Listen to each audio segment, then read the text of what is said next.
ายดีและสวัสดีพ่อแม่พี่น้องกันเบิดทุกท่านเนาะบ่ว่าจะเป็นทางฝั่งลาวหรือว่าฝั่งไทยและต่างประเทศกายยินดีเข้าสู่ช่องของสนุกสลาวเฮาคือเก่าอีกแล้วเนาะมื้อนี้ก็ได้เดินทางมาทางเซาโซดศึกเซาโซดเพิ่นก็ได้ออกมาเปิดใจครั้งแรกหรือว่าเธอตะบิดทางสนุกกันยังมีทันหูชื่อเสียงของทางเซาโซดเพิ่นเนาะก็เป็นอันเลยก็จะพาเข้าไปโอบไปหล่มไปสอบถามพร้อมๆกันเนาะกับก่อนอื่นก็อย่าลืมกดไลค์กดแชร์กดติดตามกด Subscribe เพื่อเป็นกำลังใจให้ทางสนุกเด้อเนาะสิ่งสำคัญก็อย่าลืมเบิ่งโฆษณาทางสนุกแน่เนาะก็เพื่อมีกำลังจิตกำลังใจได้เอ็ดคลิปต่อไปซึ่งว่าหลายๆคนก็อาจจะฮู้หรือว่าคุ้นเคยเนาะพ่อแม่พี่น้องทางสนุกก็ได้ออกมาถ่ายคลิปข้างนอกหรือว่าเป็นบรรยากาศและธรรมชาติโดยก็เข้าไปโอ้ไปหลงไปสอบถามทางเซาโซดเฮาเลยเนาะซึ่งว่าเซาโซดผู้นี้เพิ่นก็เป็นผู้จบผู้งามพ่อแม่พี่น้องแต่ว่าเพิ่นก็อาจจะเว้าปล่อยแน่หรือว่าเสียงมีชัดก็ขอโทษโดยทุกคนเปิดภาพมาในมื้อนี้ก็มาพบกับพ่อกับผู้สาวโสดหน้าใหม่เนาะสนุกโดยสบายดีเด้อโดยสบายดีมาพบมาพ่อกันเป็นครั้งแรกเนาะน้อง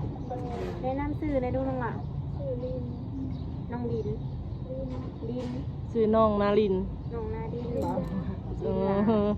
ชื่อดินดาเนาะทางเฮาก็เยอะแถมเพิ่นตลอดชื่อนารินดินดาอายุจักปีน้องล่ะ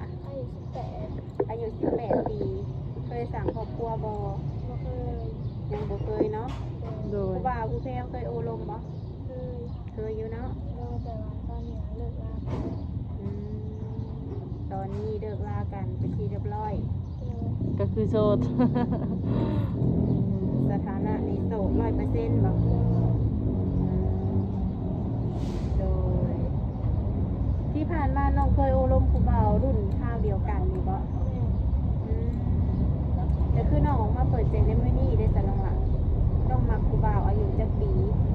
อยู่ว่าจำกัดบ่จำกัดบ่โอ้บ่จำกัดนี่มีได้60 70 80นี่นะน้องรับได้บ่ได้โอ้เคยล่มอยู่บ่ผู้บ่าวรุ่นใหญ่ๆเคยล่มอยู่เนาะมีความแตกต่างกันบ่น้องล่ะลมวัยรุ่นกับลมผู้ใหญ่เคยเขาบอกว่ารุ่นเขาลายใจนะเขาไปรุ่นเขาไปเศร้าหน้าเขาแบบไปบอกเวลาโดยก็คือแบบว่าเขาปล่อยทางนี้ไปห้าไม้ทางหน้าโดยก็คือมาลองเปิดใจลมคนอายุแก่เบิ่งเนาะ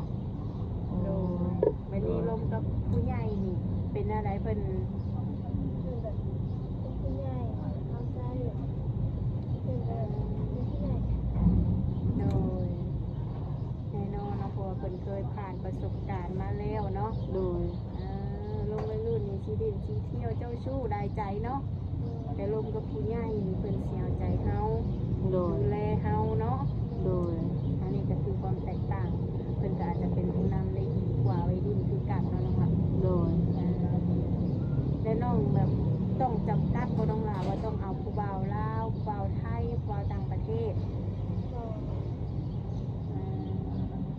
ได้เบิดแม่นบ่โดยก็ถือว่าทั้งน้องก็บ่ได้จำกัดบ่ได้อีหยังเนาะผู้บ่าวทางใดก็ล้มได้เบิด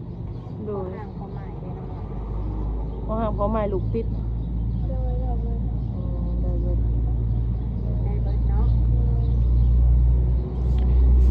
น้องมีสเปคตายตัวบ่น้องล่ะบ่มีบ่ยันว่าหมักคนสูงคนขาวคนหน้าตาดีหมักบ่เป็นได้เบิดโอ้ถ้าบ่รอก็คือได้บ่โดยส่วนตัวน้องเองนี่เป็นคนใจร้อนใจเย็นน้องล่ะบ่ฮู้คือกัน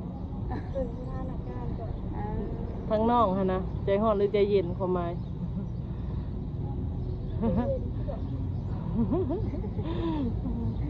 น้องเพิ่นก็ยังมีฮู้เนาะซะละหน่อยโดยต้องเบิ่งก่อนต้องลมเบิ่งเนาะเพื่อจะฮู้ว่าน้องใจร้อนหรือใจเย็นน้องมักผู้บ่าวเฮ็ดเวียกเฮ็ดงานหยังน้องล่ะคือต้องการบ่ฮู้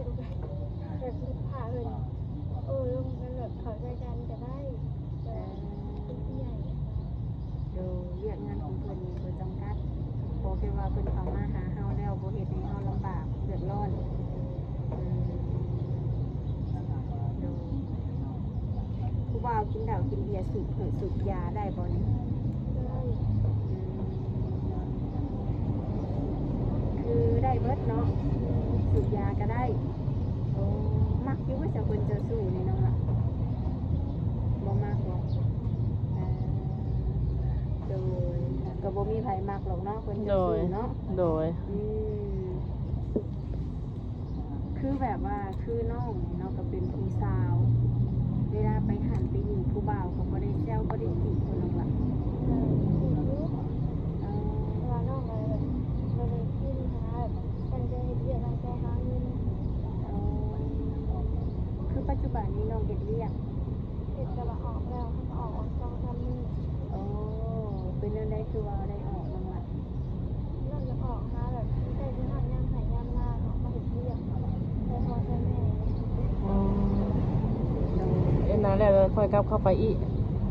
โดยเฮ็ดนาแล้วเพิ่นว่าแบบเพราะว่าเพิ่นน้องเสียงน้องก็บอกเพิ่นก่อน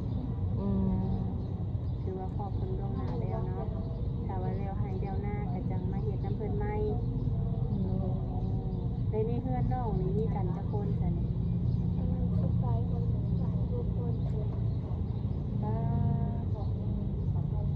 น้องมีเอื้อยมีอ้ายแท้ๆอยู่บ่ เรื่อยแล้วแบบเจ็ดปีบ่น้องเรื่อยประมาณ21ปีแล้วเพิ่นไปไทยเฮ็ดงานไทย มีอ้ายนำแม่นบ่ แม่อ้ายหาลูกเรื่อยไปไทยกัน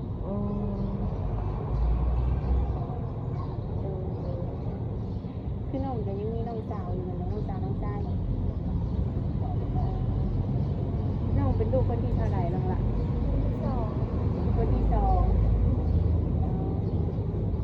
ถามว่าน้องมีสามีน้องออกเพื่อนออกซานได้บ่ ได้ โอ้ก็ถือว่าออกเพื่อนออกซานได้เนาะ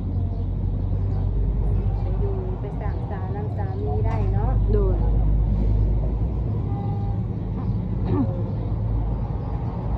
คือก่อนสิออกมาเปิดใจมันมีนะน้องล่ะน้องคิดหล่นบ่ ก็โดน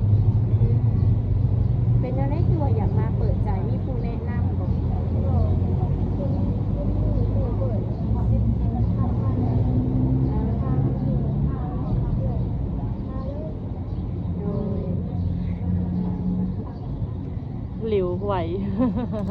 คือแบบว่าเห็นหมู่เพิ่นเปิดแล้วเพิ่นได้ครูได้ขี้ได้ผู้บ่าวก็เลยว่ามาเปิดเบิ่งเพื่อเฮาอาจจะได้คือหมู่เนาะ โดย ถามว่าผู้บ่าวอยากมาหาได้จะน้องล่ะ มาได้ มาได้เนาะเพิ่นชวนไปดิ่นไปเที่ยวได้บ่ ได้ คือว่าบ่ได้จำกัดอีหยังเพิ่นเนาะน้องล่ะเนาะ โดย อ่าโดยคือมื้อนี้ก็มาเจอกันอยู่ข้างนอกเนาะ โดย เพื่อนชาติน้องอยู่แถวนี้บ่ แม่ เป็นได้ฐานะครอบครัวน้องซะน้องล่ะ เราก็อยู่ก็ผิด คือเฮ็ดหน้าทุกปีแม่นบ่โอ้ได้เข้าหลายบ่เนาะ ก็โบราณประมาณ40-50 4-50กลุ่มกินบ่ ต่อกุ้ง กลุ่มอยู่เนาะโอ้พ่อแม่น้องอายุจักปีซะน้องล่ะ ประมาณ50-50 4-50ปีเพิ่นได้เฮ็ดเวียกเฮ็ดงานหยัง พอเห็นเรื่องแบบเฟอร์นิเจอร์เห็นโต๊ะเห็นตังค์ อ๋อ เป็นลูกน้องเขานะแม่ก็อยู่เพื่อนอันนอก โดยถ้าว่าน้องออกเวียกมาแบบมีเงินคำใส่ได้ซะน้องล่ะบัดนี้ ก็บ่ได้ใช้แล้วหาเขาเห็นเขาก็ได้ใช้ไปหาปูหาปลาหาตึกปลาหาหอยหาจิเล็กที่หน้าแบบจับเขามาขายเขาก็ได้เอาบนเห็ดเขาก็ได้ คือกรีดนี่ก็คือน้องไปก้านบ่ แม่หาบักหมูที่จะไปกับน้อง ถือว่าดูมันพอสมควรเนาะ 3พอได้เอ็ดงานเนาะน้องล่ะเนาะ โดยเดือนหนึงนี่แบบน้องใช้เงินเบิดเท่าไหร่น้องล่ะ ประมาณ2 ล้านประมาณ2 ล้านปลายเฉพาะส่วนตัวน้องนี่แม่นบ่ก็ธรรมดาเนาะประมาณ 3,000 ปลายเนาะ โดย แสดงว่าน้องนี่บ่ได้มักไปดินไปเที่ยว จะเป็นไปกับไปแบบบุญเป็นงานนะแบบบุญหรือว่างานมันเกิดหมู่หรือว่าบุญบ้านบุญน้องไทยนี่นะหมู่เดินไปเขาก็ไปได้มืด เอาแบบว่าไปตี้ไปหยังกลางค่ำกลางคืนที่เราได้ไปบ่ ลำบากไปบางเวลาเอาแบ่งเวลาไปเขาก็มีรายเรียก โดย คือจะเป็นเรื่องธรรมดาแล้วล่ะเนาะนานๆเขาก็สิได้ไปเปิดหูเปิดตาเนาะ โดย คือแบบก็ขับกับน้ำนี่น้องเฮ็ดเป็นบ่ เป็น อย่างเช่นอหย่างแม่น้องเฮ็ดเป็น เห็ดเป็นเห็ดตามแล้วเห็ดทอดไข่เห็ดเป็นทุกอย่างเข้าบ้านเราด้วยทานอาหารเห็ดเป็นเขาเคยไปอยู่ทานอาหารเนี่ยอยู่ที่ว่าบางทีเราเป็นเด็กเสิร์ฟเห็ดเป็นประมาณว่า โดยคือว่าแนวอยู่นักกินนี่น้องก็พอเฮ็ดได้เนาะคือดีแหละในอนาคตเพื่อได้เฮ็ดให้สามีกินเนาะสนุก โดย อืม ไปเอ็ดอยู่พังไทยแห้งเหมาะเลยเนาะซะละหน่อย โดย คือแบบว่าผู้บ่าวไทยแบบนี้นะน้องล่ะน้องก็มักอยู่บ่เคยลงบ่ผู้บ่าวไทยโอ้แต่ว่าปัจจุบันนี้บ่ได้ลบแล้ว เป็นหยังน้องล่ะคือ มันได้ร่มแล้วหายไปนะ โอ้ หายไปเลยเราบอกค่ะ เพิ่นเงียบหายไปเลยเอาโอ้แบบว่าคือน้องเคยลงที่ผ่านมานี่เพิ่นอายุจักปีน้องล่ะ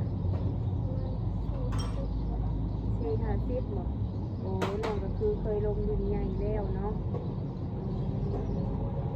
ถามว่าเพิ่นมีลูกติด2-3 คนน้องก็รับได้บ่น้องล่ะ ได้ โอ้น้องบ่ตีเพิ่นบ่ เพราะว่าน้องเป็นสาวโสดเป็นสาวที่แบบว่ายังบ่เคยสร้างครอบครัวเนาะแต่ว่าคือทั้งน้องก็รับเพิ่นได้เบิดทุกอย่าง โดย น้องมักคนสูงคนต่ำจ้ะ แม่เบิร์ด ได้เบิดโอ้ถือว่าบ่จำกัดเนาะน้ำหนักน้องเท่าไหร่ ประมาณ40 บาท43 ความสูงเด้ คนสูง150 บาท โอ้โดยกำลังเป็นตาแพงเนาะน้ำหนักในความสูงสำนี้โดยคิดอยากเพิ่มอีกอยู่บ่น้ำหนักนี่เพิ่มบ่ยังโตน้อยอยู่เนาะจะไปตามวัยน้องว่าเนาะเพราะว่าน้องก็58 ปีเนาะคิดว่าอายุจักปีจังสิแบบตัดสินใจแบบสร้างครอบครัวนี่น้องว่า 21 22บ่โอ้ถ้าว่ามีผู้บ่าวเขามาโอ้ร่มเขามาจีบตอนนี้ก็คือร่มกันไปก่อนโอ้ ขาร่มตกแต่งเข้าใจกันก็ได้ไปเลยเข้าใจกัน แต่ว่าร่มกันเข้าใจกันเนาะ เจอ มาห้องมาขอสามารถไปอยู่น้ำเพลินได้เลย โดย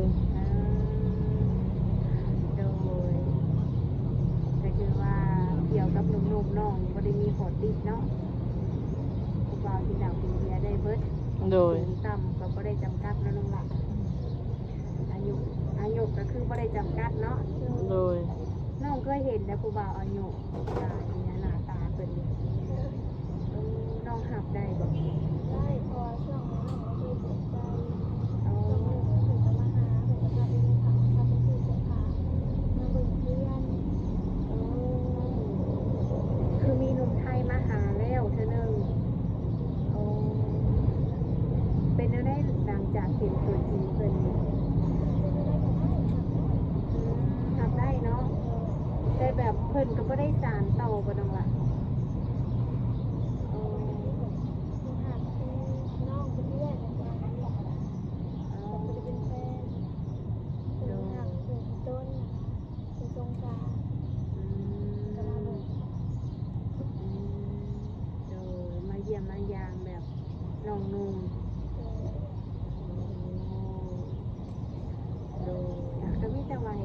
สมหักสมหวังเนาะน้องหลานเนาะ โดย อ โด อก ย มาเปิดใจในรอบนี้ก็ขอให้ได้ดังใจปรารถนาเนาะน้องเนาะให้ได้คู่คิงหรือว่าคนของใจเนาะก็ไว้โอกาสหน้าเพื่อว่า EFC หรือว่ามีหนุ่มๆอยากมาเยี่ยมมาหยามก็จังว่ากันอีกเทื่อหนึงเนาะน้องเนาะเบิ่งเงินเบิ่งซานก็สามารถมาได้แม่นบ่ โดย โดยก็โอเคเนาะไว้พบกันในคลิปหน้าน้องหลานเนาะ โดย โดยสบายดีน้องหลาน สบายดี